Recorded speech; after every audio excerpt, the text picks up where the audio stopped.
नमस्कार. कॉमेडीचा बादशाह अशोक सराफ हे मराठी सिनेसृष्टीतील दिग्गज अभिनेते. अशोक सराफ यांनी त्यांच्या अभिनयाने एक काळ अजरामर केला आहे. आजही त्यांचे कित्येक सिनेमे चाहते आवर्जून पाहत असतात. त्यांच्या कलाविश्वातील कारकिर्दीसाठी अशोक सराफ यांना पद्मश्री हा सर्वोच्च पुरस्कार नुकताच जाहीर झाला आहे. परंतु नुकताच दिलेल्या मुलाखतीत अशोक सराफ यांनी त्यांच्या कारकिर्दीतील अनेक किस्से सांगितले आहेत. एका सिनेमाच्या शूटिंग दरम्यान त्यांचा भीषण अपघात झाला होता. या अपघातातून ते थोडक्यात बचावले होते. मी 3 दिवसांपासून रात्रंदिवस शूटिंग करत होतो. त्यावेळी एका हिंदी प्रोजेक्टचं शूटिंग करत होतो. त्यानंतर मला कोल्हापूरला जायचं होतं. माझ्या दुसऱ्या एका सिनेमाचा मुहूर्त होता. तो प्रोड्युसर मला म्हणाला की हा सेट पुन्हा लागणार नाही. तुमचा एक सीन बाकी आहे, तो शूट करा आणि तुम्ही जा. मी त्यांना म्हटलं की मला सकाळी कोल्हापूरला जायचं आहे. तर ते म्हणाले की तुम्ही ट्रेनने जाऊ नका, हवं तर तुम्हाला कार देतो.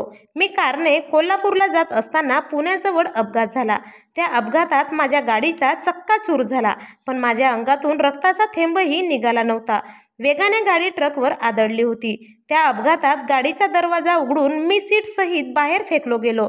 अनेक जण तिथून गेले, पण कुणीही मला ओळखलं नाही. मग एका बंगाली माणसाने मला ओळखलं. तेव्हा लोकांनी मला उचललं आणि एसटीमध्ये बसवलं. माझ्या मानेला फ्रॅक्चर झालं होतं. पुण्यातील ससून रुग्णालयात मला दाखल करण्यात आलं होतं, पण पोलीस केस असल्यामुळे कोणीही लक्ष देत नव्हतं. एका पंजाबी बाईने मला तिथे ओळखलं. तिने पुणे गेस्ट हाऊसमध्ये फोन लावला व सांगितलं.